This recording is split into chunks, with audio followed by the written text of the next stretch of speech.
Esse final de semana teve o UFC 314, né? Que evento fenomenal, com lutas extremamente empolgantes. Infelizmente para o Brasil, a gente acabou perdendo dois dos três combates que nós tínhamos no card principal. Mas nós tivemos um resultado muito positivo com o Jean Silva, que é justamente o primeiro tópico que eu queria abordar. Jean Silva versus Bryce Mitchell era uma das lutas mais aguardadas desse card, né? Justamente por conta de toda a narrativa, de toda a promoção que foi feita em volta dessa luta. O Bryce Mitchell, cara, ele é meio doidão assim, né? E aí eu vejo que da parte do Jean, realmente ele só se preocupou em promover a luta, mas a parte do Bryce ficou bem claro que ele tá passando por problemas bem sérios e que ele tá se envolvendo em narrativas que hoje em dia estão se popularizando, né? Antissemitismo, terraplanismo. Enfim, eu não quero me prolongar nesses assuntos, mas o Jean, ele provocou muito o Bryce, né? E aí tava sendo muito cobrado, as pessoas disseram que ele tava falando muito, mas no final das contas ele falou, foi lá e fez, né? Cara, as lutas dos Fighting Nerds atualmente são algumas das mais divertidas de se assistir. Principalmente para quem gosta de realmente analisar um pouco mais o combate, né? Porque parece que eles sempre entram sabendo o que vai acontecer, ele já tem a luta totalmente mapeada. Então, todas as vezes que o Bryce Mitchell tentou fazer o jogo dele, tentou entrar nas pernas do Jean e mudar o nível para o chão, o Jean respondeu na ponta dos cascos, né? Ele sempre encaixava algum tipo de estrangulamento, tentava alguma finalização. O Bryce não arranjou nada na luta agarrada, muito menos na luta em pé. O Jean conectou os golpes mais contundentes, né? De toda forma, cara, que luta espetacular, que atuação espetacular do Jean Silva. Foi de longe a minha luta preferida da noite. É, Passando da luta do Jean Silva, a gente já vai para a estreia de Patrício Pitbull no UFC contra o Pantera, né? E aí, Rodrigues, uma luta aí entre um canino e um felino, né? Pitbull versus Pantera. É, os brasileiros esperavam muito por esse dia, né? O Pitbull que reinou no Bellator, finalmente foi sua estreia no UFC, talvez tarde demais, né? Mas entregou uma boa luta. Eu realmente, tipo, os brasileiros em peso estavam esperando que o Pitbull lidasse bem com o Yair Rodrigues, independente da diferença de tamanho, né? Já que ele sempre teve adversários maiores, mas eu tinha uma pulga atrás na orelha com isso, porque eu acredito que o fator idade pesou muito, né? A distância, cara, a verdade é que o Pitbull não achou a distância a luta inteira. Ele não tinha uma estratégia eficiente para lidar com os chutes do Yair Rodrigues, que é um kickboxer, né? Desferiu muitos chutes durante a luta, muitos chutes importantes que definiram esse combate. Controlou muito bem a distância. Eu acredito que o Pitbull ele só teve dois ou três momentos que ele reagiu bem. Teve aquela queda, né? Que ele segurou a perna do Pantera, entrou com chute e derrubou. Que foi. Eu acredito que ele entrou com aquilo ali já predefinido, né? A estratégia dele talvez fosse aquela, segurar o chute, mas que ele só conseguiu aplicar uma vez e que acabou não arranjando nada de relevante. No fim foi um combate que realmente não teve discussão e aí levou com certa facilidade. E agora o futuro do Pitbull fica um pouco indefinido, estreando já com a derrota, mas tem alguns casamentos bem bacanas para serem feitos com ele ali no peso pena, né? E por aí Rodrigues ainda mais, né? Possivelmente vai estar disputando o título na sequência. Tudo vai depender muito de como se desenrola a vida do Movsar Evloev, né? Já partindo para o combate dos pesos leves, né? O Co-Main Event, Paddy Pimblett versus Michael Chandler. Cara, que atuação fantástica fez o Paddy Pimblett. Hoje ele é um dos melhores lutadores dos pesos leves. Eu não consigo ver ele tendo dificuldades contra ninguém na categoria, a não ser, obviamente, o campeão Islam Makhachev. Além disso, os combatentes Ilya Topuria, né? Que vem subindo dos penas, o ex-campeão dos penas e o Tsarukian. Algumas pessoas vão dizer que o Charles daria uma boa luta para o Paddy Pimblett, ganharia do Paddy Pimblett, mas eu honestamente não consigo ver esse cenário hoje. Embora eu seja muito fã do Charles do Bronx, cara, o Paddy Pimblett, que lutador espetacular. Eu acho que o segredo agora para ele é não se apressar, cara, fazer mais ali duas, três lutas antes de disputar o cinturão, e esperar a situação da categoria se desenrolar, né? O Islam Makhachev há muito tempo vem flertando em subir para os pesos meios médios. Seria já uma verdadeira pedra no sapato que sairia da categoria, né? Hoje em dia eu não vejo ninguém vencendo o Islam Makhachev, nem mesmo o Ilia Topuria, eu não vejo o Charles do Bronx vencendo. Eu acho que essa revanche é uma péssima ideia pro Charles.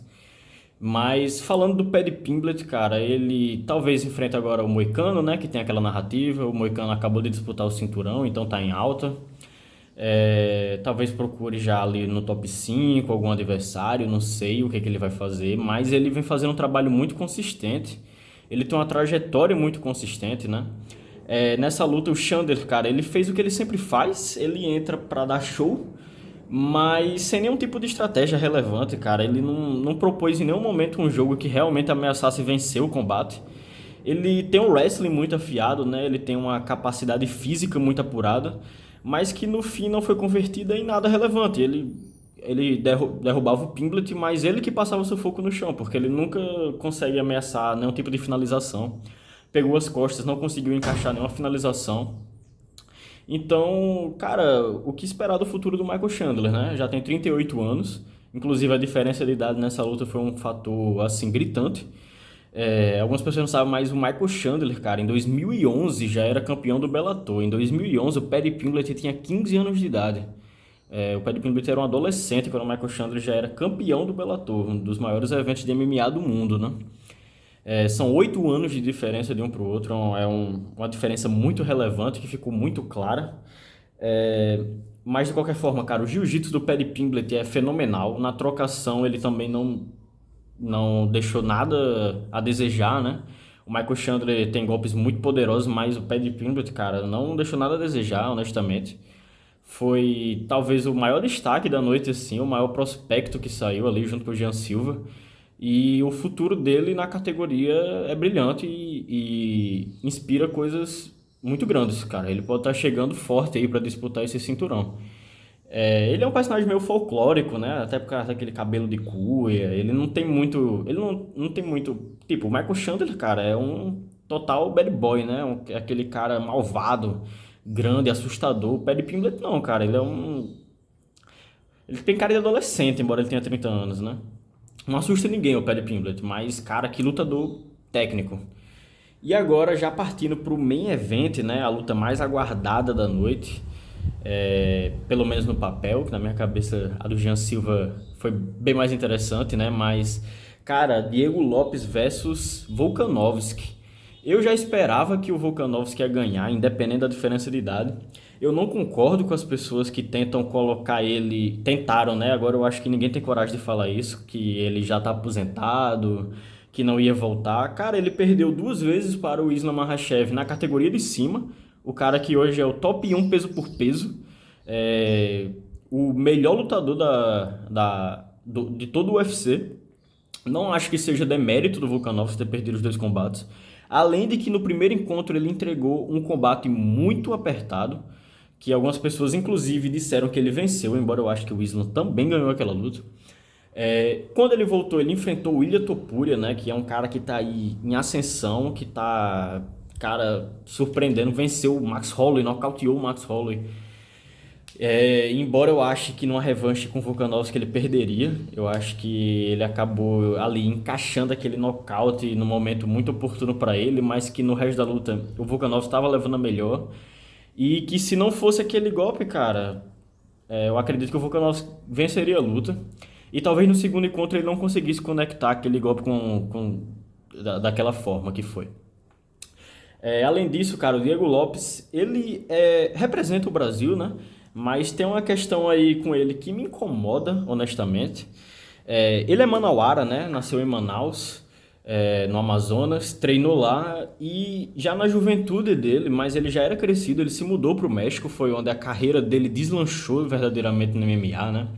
Onde ele conseguiu realmente fazer a luta a sua profissão, e por conta disso ele tem uma gratidão muito grande pelo México, que é completamente compreensível.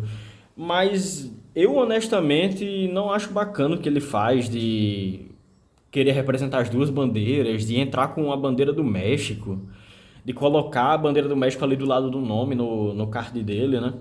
Eu não acho isso interessante, ele é brasileiro, ele devia defender a bandeira do Brasil. A gente tem vários lutadores aí que nasceram num país, que são apaixonados por outro, que treinam em outro país, mas que não fazem o que ele faz. A gente tem um exemplo aí que é o Ian Machado Gary, né? Que se diz brasileiro, né?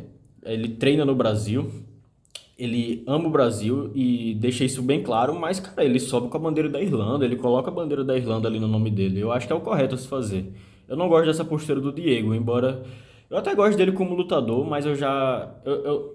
Cara, ele até entregou mais do que eu esperava contra o Volkanovski. Porque eu achava que ia ser um combate que, tipo, ia ficar muito clara a diferença de níveis, mas ele realmente lutou muito bem. Embora, cara, os narradores brasileiros, quando envolve uma luta de um brasileiro, cara, é complicado.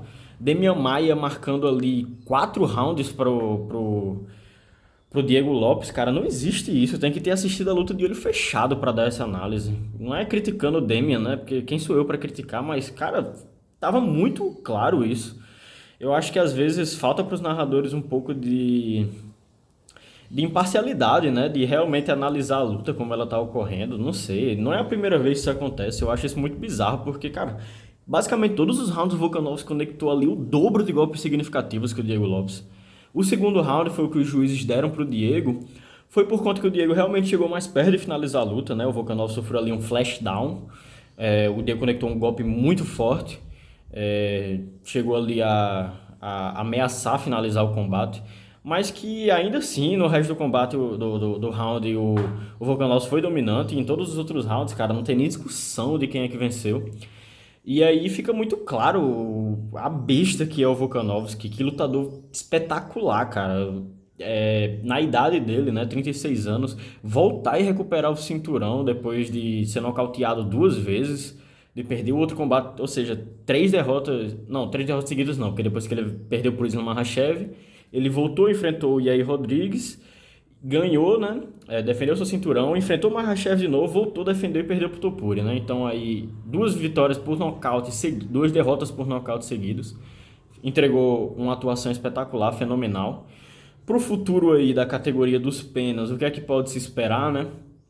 Os dois, né, tanto o Volkanovski quanto o Diego Lopes, já tinham desafiado nominalmente o Movsar Evloev, já tinham colocado ele como próximo, mas, cara, eu não sei o que foi isso que o Evloev apareceu com luta marcada.